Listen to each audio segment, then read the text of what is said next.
E ainda falando sobre esse período de estiagem, quantas doenças voltam à tona, inclusive rinite, para quem tem a tal rinite alérgica.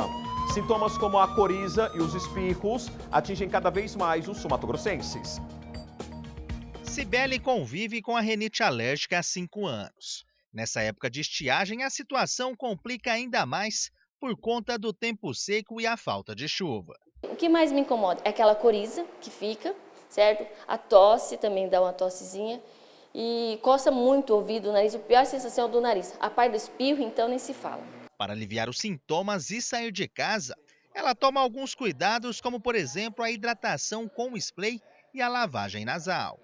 Me hidrato bastante, tanto como bebendo bastante água, hidratação nasal, faço bastante lavagem, né? Tento manter a minha casa limpa e evito um pouco ar-condicionado.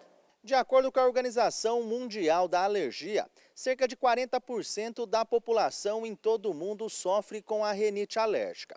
Só aqui no Brasil, são cerca de 40 milhões de pessoas. Nesta época em que ocorrem as queimadas, o clima com baixos índices de umidade do ar e locais com incidências de poeira pioram ainda mais o estado das pessoas que possuem a doença. São mais frequentes nessa época do ano porque com o tempo mais seco a gente tem mais poluição no ar, a gente tem mais partículas no ar e isso faz o meu nariz ter que trabalhar mais, vamos pôr assim. Então ele tem que ficar mais congestionado, mais trancado para buscar umidificar o ar, para buscar aquecer o ar. E apesar de ser mais frequente no meio do ano, a rinite alérgica pode atacar em qualquer época.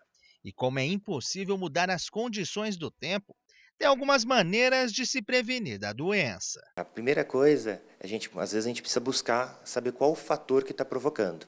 Então esse é um jeito de fazer prevenção.